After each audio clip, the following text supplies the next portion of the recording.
The match factory workers. They called it lights in the darkness, a job making matches, the small flames that lit Victorian homes. It sounded innocent, almost poetic. But for the women and girls who worked in the match factories of London, it was a slow descent into hell. In the 1880s, Bryant and May employed nearly 5,000 workers in their bow factory. Most of them were Irish women and teenage girls, some as young as 13. They worked 14-hour shifts in rooms thick with chemical fumes, with bare feet on cold factory floors because shoes were too expensive. They earned 4 shillings a week, less if the foreman found an excuse to fine them. 3 pence for dirty feet, 5 pence for being late. A shilling if a burnt match was found on their bench. The work seemed simple. Wooden sticks dipped in sulfur, then into a glowing mixture of white phosphorus, between 6 and 10% of it, heated in ovens until it released invisible vapors. The women breathed it in every day. 10 million matches made per shift. 10 million breaths of poison. At first, it felt like nothing, but the pain spread. Teeth loosened and fell out, and then the bone itself began to die. The jaw rotted from the inside. Chunks of dead bones separated and fell away, leaving gaping holes in the face. The stench of decaying flesh was unbearable, and in the dark,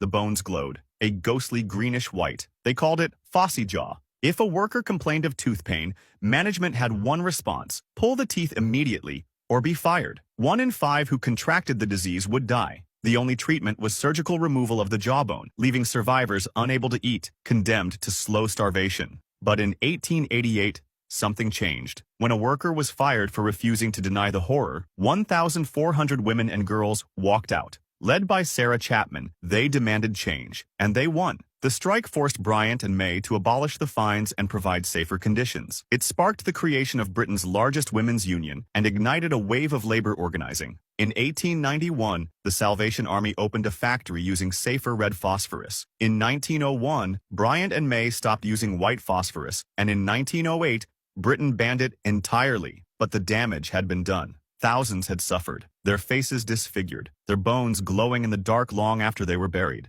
The match factories promised light, but for the women who worked there, they delivered only darkness. The chimney sweeps. In Victorian England, thousands of children, some as young as 3 years old, were sold, stolen, or handed over by desperate parents to men called master sweeps. Orphans were taken from workhouses. Poor families received a few coins in exchange for a child they could no longer feed. The children were valued for one reason: their size. After the Great Fire of London in 1666, new building codes made chimneys narrower and more angular to reduce fire risk. The flues were sometimes only 9 inches wide, too small for any adult to fit through. But a child could squeeze in, barely. The first time a child was sent down, it was agony. They climbed naked or nearly naked, using their elbows and knees to push themselves up through the suffocating darkness. The rough brick tore their skin away, leaving their joints raw and bleeding. Some said you could see bone. When they emerged, shaking and crying, the master sweep had a remedy: salt water. He'd wash the wounds with it, not out of care, but to toughen the skin faster. Then he'd send them back down another chimney. Eventually, the children stopped crying, calluses formed, and the work continued. They climbed chimneys that were still warm from morning fires. Sometimes, if a fire wouldn't go out, a child would be sent up anyway to extinguish it with their body. Many were burned alive. The chimneys twisted at sharp angles, and children often became wedged with knees jammed against their chins, unable to move forward or back. The harder they struggled, the tighter they became stuck. If the soot shifted, they suffocated in seconds. In 1794, 2 boys were sent into the same chimney from opposite ends to clear a blockage. Both became trapped. Both died. Their bodies had to be cut out through the walls. And then there was the cancer. Years of breathing soot left their lungs black and ruined. But worse was chimney sweeps' cancer, a scrotal carcinoma caused by soot embedding in their skin. It was agonizing, disfiguring, and almost always fatal. Few sweeps lived past middle age. The cruelest part? None of it was necessary. Mechanical brushes existed. They could clean chimneys just as well, without sending children to their deaths. But brushes cost money, and children were free. It wasn't until 1875, after a 12-year-old boy named George Brewster died while cleaning a hospital chimney, that Lord Shaftesbury finally pushed through a law requiring sweeps to be licensed and the practice supervised. By then, thousands of children had already disappeared into the dark. The Victorians loved the image of the cheerful chimney sweep, but the children who actually did the work, they were never meant to grow up.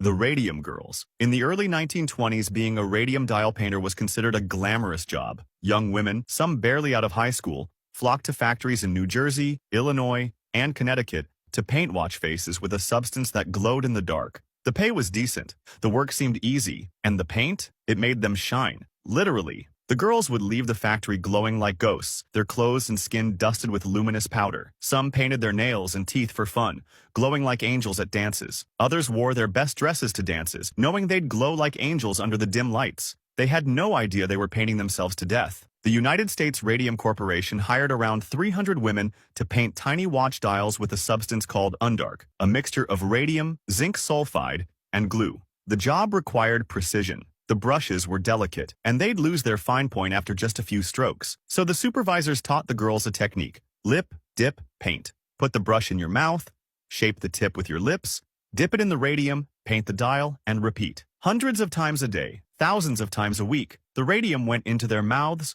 onto their tongues, down their throats. They were told it was harmless, that it was safe enough to swallow. Meanwhile, the scientists who manufactured the paint worked behind lead shields, wearing masks and using tongs. They knew.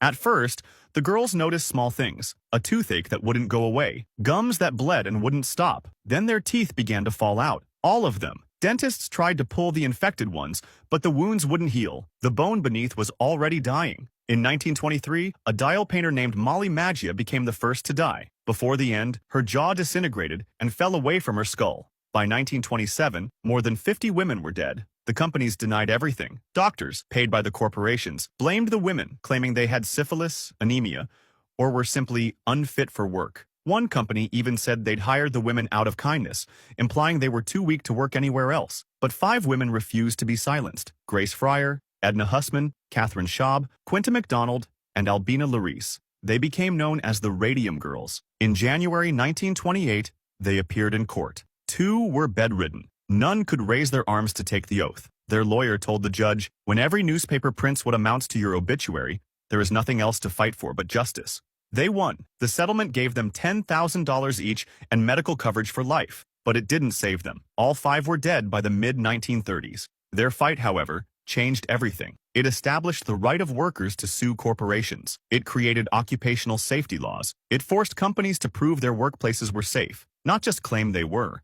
The sulfur miners. Every night, tourists flock to the Kawah Ijen volcano in Indonesia to watch blue flames dance across the crater, a natural wonder caused by burning sulfur gas. They pay $20, they take their photos, and then they leave. But long after the tourists are gone, the miners remain. His name is Mistar. Every morning, before the sun rises, he rides his bicycle to the base of the volcano. When the road ends, he hikes 2 miles up the ridge. Then he descends 1,000 feet down into the crater of an active volcano. He carries only a basket and a crowbar. The air inside is over 100 degrees Fahrenheit. Toxic clouds of sulfur gas choke the crater. The fumes burn his eyes and throat. He coughs constantly. Most miners can't afford gas masks, so Mistar wraps a wet cloth around his face and keeps working. He works beside a lake so acidic it could dissolve metal. If the water touches his mouth, his teeth will fall out. If he swallows it, he'll die. The miners call the sulfur devil's gold. Hot sulfur gas condenses into liquid, dripping from metal pipes. As it cools, it hardens into bright yellow chunks. Mistar chips away at the solidified sulfur with his bare hands, even though it causes blisters and rashes. He fills his wicker baskets, 70 kilograms each. Some of the younger men carry 90. Then comes the hardest part, the climb back up. Mistar weighs 132 pounds. The baskets on his shoulders weigh 154. The weight carves permanent scars into his skin. His spine compresses, his legs deform, but he climbs, twice a day, every day, for $5 a trip. A former miner named Dharma did this for 3 years. He still has the scars. Every day for 3 years, he said, pointing to his shoulder. I was carrying sulfur 3 times a day. These are the scars on my body. Dharma learned English so he could escape the work and become a tour guide. He's one of the lucky ones. Most sulfur miners don't live past 50. And here's the cruelest part. None of it is necessary. 98% of the world's sulfur comes from oil refineries, where it's extracted safely by machines. The sulfur industry is worth $13 billion, but almost none of it comes from places like this. The sulfur that Mistar mines isn't even as pure. The mine stays open for 2 reasons. It's cheaper for the company, and it attracts tourists. So while visitors snap selfies with the miners and watch the blue flames, men like Mistar make the same brutal journey, up and down, 2 times a day, destroying their bodies for $10. The miners say they want to be the last generation to do this work. They're sacrificing themselves so their sons won't have to. But until that day comes, the miners remain, carrying the weight of a world that no longer needs what they're dying to provide.